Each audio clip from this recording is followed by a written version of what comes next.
അതായത് നമ്മുടെ ശരീരത്തിനെ നാലായിട്ട് ഭാഗിച്ചാൽ 4/3 ഭാഗവും ഹൃദയത്തിന് താഴ്ത്താണ്. യോഗ ശീലിക്കുമ്പോൾ ഇത് മാത്രമല്ല, ഈ 8 പോസിൽ അതായത് നമുക്ക് അത്യാവശ്യം ഉള്ള രീതിയിലുള്ള മൂവ്മെന്റ്സ് കിട്ടി.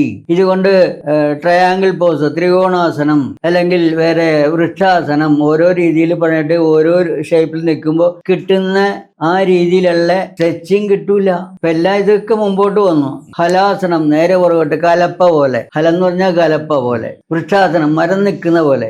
അതുപോലെ ഞാൻ കേട്ടിട്ടുള്ള ഒരു സാധനം ഈ ശീർഷാസനം ശാസ്ത്രീയമല്ല എന്ന് കേട്ടിട്ടുണ്ട്. ശാസ്ത്രീയമല്ല, അവരുടെ ശാസ്ത്രമല്ല, ഇത് അനാട്ടമിക്കൽ ബേസിസ്. ശീർഷാസനം ചെയ്യാൻ പാടില്ല ആദ്യം തന്നെ. കാരണം അത് അത്ര പരിശീലിച്ച് ചെയ്യേണ്ട, ശരീരത്തെ ക്രമപ്പെടുത്തി രൂപപ്പെടുത്തി ചെയ്യേണ്ടതാണ്. അതായത് നമ്മുടെ ശരീരത്തിനെ 4ആയിട്ട് ഭാഗിച്ചാൽ 4/3 ഭാഗവും ഹൃദയത്തിന് താഴ്ത്താണ്. അതായത് ഗ്രാവിറ്റി എല്ലാത്തിനും ബാധകമാണ്.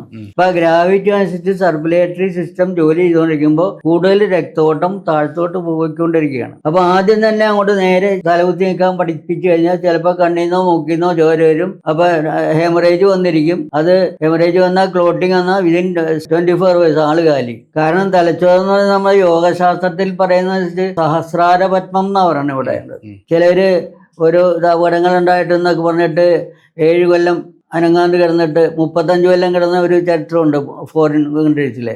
അത് കഴിഞ്ഞിട്ടാണ് മരിച്ചത്. അതുവരെ അയാളുടെ അമ്മ അയാളെ ശുശ്രൂഷിച്ചിരുന്നു.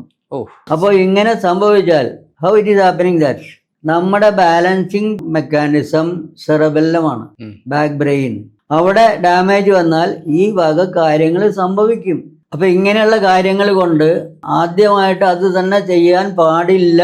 അത് മോശമായി ചെയ്തിട്ട് ആ ഒരു പ്രക്രിയ കുറ്റം പറയുന്നതാണ് സംഭവിക്കുന്നത്. അതുപോലെ തന്നെ ഇപ്പൊ നമ്മൾ നടക്കാൻ പോവുക, ഓടാനൊക്കെ പറയും. ഓടുകയും ചാടുകയൊക്കെ ചെയ്യുമ്പോൾ എന്താണ്, ബിലോ ദി ഹാർട്ട് ലെവലാണ്. പ്രത്യേകിച്ച് അരക്ക് കീഴ്പോട്ടാണ് ഒരുപാട് സ്ട്രോക്ക് വന്നത്. ഇത് തിരിച്ചു വരണ്ടേ? എന്തിനാ? പ്രകൃതിയെ നോക്കുക. ഏറ്റവും കയറി ഇറങ്ങണോ പുഴയിൽ?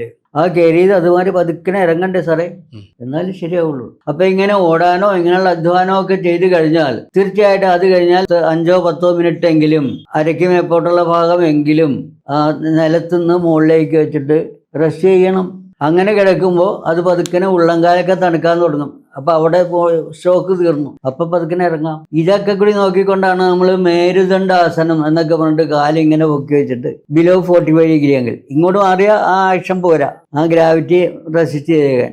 ഇങ്ങനെ ഓരോ പ്രകൃതിയുടെ ആ മാറ്റങ്ങളും കൂടി നോക്കിക്കൊണ്ടാണ് യോഗാസനങ്ങളിൽ പലതും ചെയ്യണത്. അപ്പൊ ഓരോന്ന് ചെയ്യുമ്പോൾ അതിനനുസരിച്ചിട്ട് ശരീരത്തിന് വ്യത്യാസങ്ങൾ സംഭവിക്കും. അപ്പൊ ഈ സൂര്യ നമസ്കാരം മാത്രം ചെയ്താൽ മതിയോ?